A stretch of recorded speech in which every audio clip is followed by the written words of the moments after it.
تو ہم اللہ سے عرض گزار ہوتے ہیں، مالک ہمیں اس دنیا میں بھی عزت دے، سرخروئی دے، ہم ذلیل ہونے کے لیے نہیں، ہم باوقار زندگی گزارنے کے لیے تیرے سے درخواست کرتے ہیں، اور آخرت میں بہترین عطا فرما دے۔ تو اس کے لیے اللہ نے جو جامع لفظ استعمال کیا وہ فلاح کا لفظ ہے۔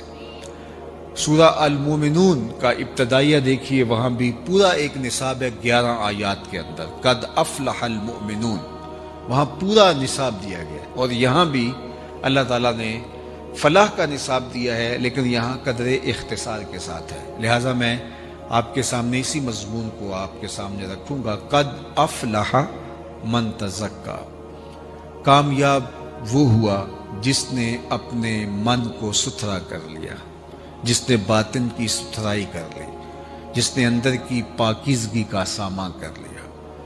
ظاہر کو تو ہم سوار کے رکھتے ہیں، لیکن باطن کی طرف بھی کوئی جھاڑو لے کر آئیں اور دل کے میل بھی نکال پھینکیں، اور اندر کی ستھرائی، عفت، پاکیزگی اور پاک دامنی کا اہتمام کریں۔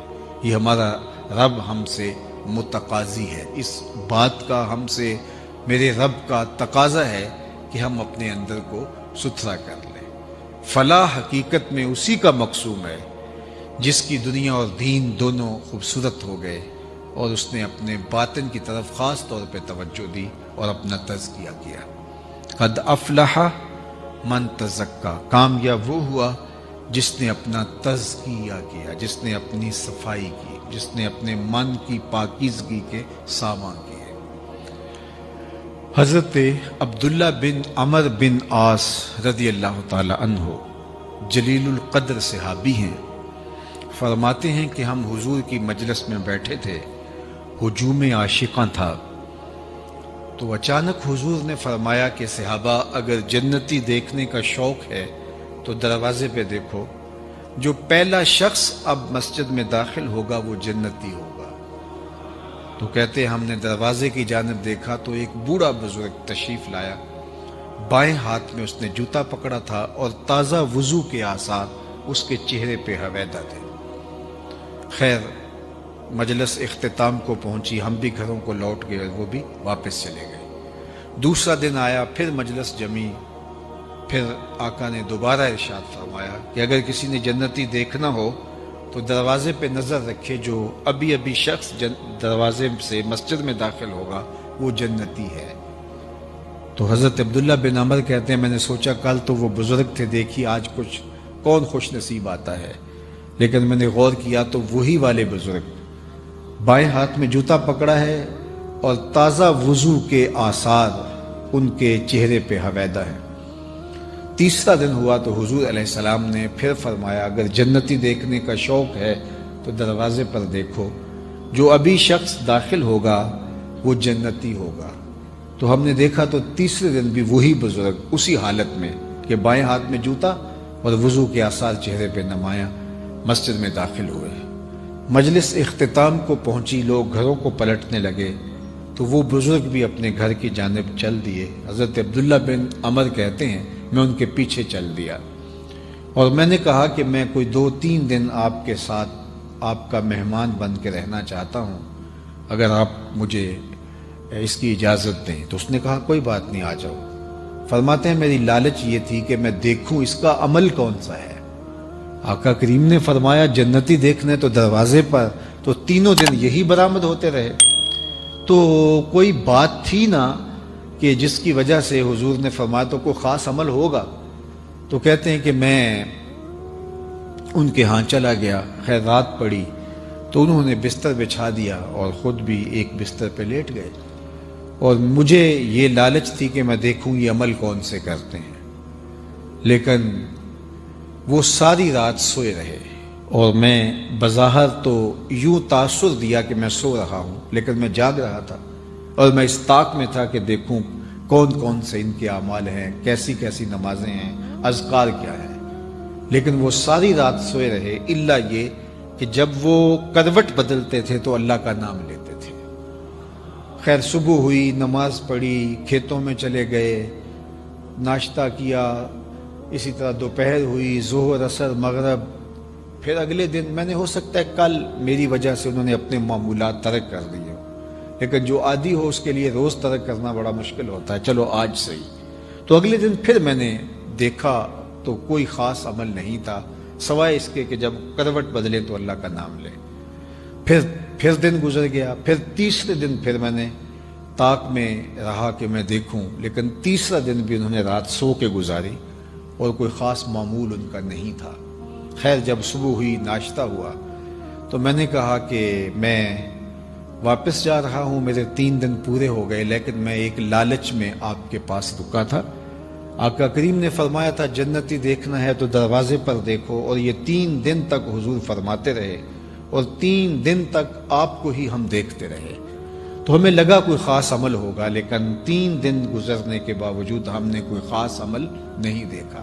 یا تو آپ نے چھپا لیا ہے اور یا پھر نہ جانے کیا ماجرا ہے. تو وہ بزرگ فرمانے لگے کہ عبداللہ بن عمر، میں تم سے کوئی عمل نہیں چھپایا، اور اگر تم اور بھی رکتے تو دیکھ بھی نہ پاتے، لیکن تم نے اتنی محنت کی ہے لہٰذا میں تمہیں خود بتا دیتا ہوں. تو کہتے ہیں کہ میرا مقصود میرے سامنے آنے لگا اور میں ہمتن گوش ہو گیا. تو وہ بزرگ کھڑے تھے اور مجھے کہنے لگے، اے عبداللہ بن عمر، یہ جو میرے سینے میں دل رکھا ہوا ہے نا، اس میں کسی مومن کا بغض نہیں ہے. یہ وہ عمل ہے کہ جو تم نہیں دیکھ پائے، اور دن بھی رکتے تو تم نہ دیکھ پاتے.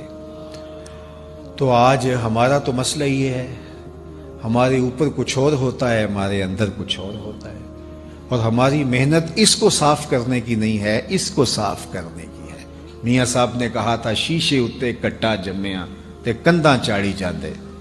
شیشے اتے کٹا جمیا تے کنداں چاڑی جاندے، جلداں نو اے سانپ کے رکھ دے ورکے پھاڑی جاندے.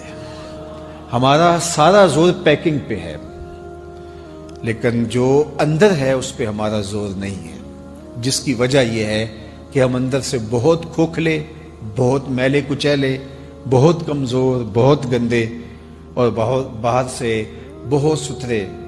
ہمارے لباس پر کریز بھی نہیں پڑی ہوتی، کوئی شکن بھی نہیں ہوتی، ہمارے بالوں میں بھی خوبصورت جو ہے وہ آرائش اور زیبائش ہوتی ہے، کپڑے بھی دھلے ہوتے ہیں، خوشبوئیں بھی اعلیٰ اقسام کی ہم استعمال کرتے ہیں. سارا زور پیکنگ پہ ہے، لیکن جو اندر ہے اس پر توجہ نہیں ہے. لیکن میرے رب نے کیا کہا، قد افلح من تزکا، کامیاب وہ ہوا جس نے اپنے اندر کو ستھرا کیا. تو ہمیں ساری توجہ اپنے اندر کو پاک کرنے کے لیے کرنی چاہیے. اب حضور نے صلی اللہ علیہ وآلہ وسلم نے ارشاد فرمایا کہ جس طرح لوہے کو زنگ لگتا ہے اس طرح دلوں کو بھی زنگ لگتے. تو عرض کی گئی کہ حضور پھر اس زنگ کو اتارنے کا طریقہ کیا ہے؟ تو سنیے، حضور نے خود اس کا علاج بھی بیان فرمایا. لِكُلِّ شَيْءٍ سِقَالَةٌ وَسِقَالَةُ الْقُلُوبِ ذِكْرُ اللَّهِ. ہر شے کا زنگ کسی نہ کسی چیز سے اترتا ہے، اور دلوں کو زنگ لگ جائے تو اللہ کے ذکر سے دلوں کا زنگ اترتا ہے. اور اس آیت کریمہ میں بھی اللہ تعالیٰ نے اس زنگ کو اتارنے کا، من کو ستھرا کرنے کا طریقہ یہی بتایا. قد افلح من تزکا وذکر اسم ربہ فصلی. کامیاب وہ ہوا جس نے اپنے من کو ستھرا کیا اور اپنے رب کا نام جپا، اپنے رب کا ذکر کیا اور نماز پڑھی. اس کا من ستھرا تبھی ہوگا جب کثرت سے اللہ کا ذکر کیا جائے گا. تو 4 چیزیں ہیں دلوں کے زنگ کو صاف کرنے کے لیے. ایک، کثرت کے ساتھ اللہ کا ذکر. دوسرا، حدیث پاک میں قرآن مجید کی تلاوت کا ذکر آتا ہے. قرآن مجید کی تلاوت یہ بھی ذکر کی ایک صورت ہے، اس سے دلوں کے زنگ اترتے ہیں. اور تیسری چیز دلوں کا زنگ اتارتی ہے کثرت کے ساتھ موت کی یاد. موت کا خیال مستحضر رہے کہ میں یہاں بیٹھ نہیں رہنا، تو اس سے دلوں کا زنگ اترتا ہے. اور چوتھی چیز جو کبریت احمر کا درجہ، سرخ گندک کا درجہ رکھتی ہے اور دلوں کے زنگ اتارتی ہے، وہ ہے صالحین کی صحبت، اچھے لوگوں کی صحبت، جن کو دیکھ کر تمہیں خدا یاد آئے. جن کی صحبت میں بیٹھ کے رغبت دنیا کم ہونے لگے اور رغبت آخرت بڑھنے لگے، ایسے لوگوں کی صحبت حضرت شیخ احمد مجدد الفسانی علیہ رحمہ فرماتے ہیں کبریت احمر سرخ گندک کی طرح ہوتی ہے، اور ایسے لوگوں کی صحبت کو غنیمت جاننا چاہیے اور وہ بھی دلوں کے زنگ اتارتی ہے۔ تو 4 چیزیں ضروری ہیں اپنے دلوں کو صاف کرنے کے لیے: کثرت کے ساتھ اللہ کا ذکر کرنا، قرآن مجید کی تلاوت کرنا، صالحین کی صحبت میں بیٹھنا، اور کثرت کے ساتھ موت کو یاد کرنا۔ فرمایا لذتوں کو توڑنے والی کو یاد کیا کرو۔ عرض کی حضور لذتوں کو توڑنے والی کیا ہے؟ قال الموت، فرمایا موت۔ تو موت لذتوں کو توڑتی ہے۔ تو سب سے پہلی چیز جو بیان فرمائی اور قرآن مجید میں تزکیے کے لیے جو نصاب دیا، اس میں وَذَكَرَ اسْمَ رَبِّهِ، اور اپنے رب کے نام کو یاد کیا، اپنے رب کے نام کو جپا، اللہ کا ذکر کیا۔ اب ذکر کا لفظ آپ اور میں سنتے رہتے ہیں، تو ذکر ہے کیا؟ ذکر کسے کہتے ہیں؟ تو اس پر تو ایک تفصیلی گفتگو چاہیے، لیکن میرے خیال کے مطابق ذکر کی سب سے بہترین تشریح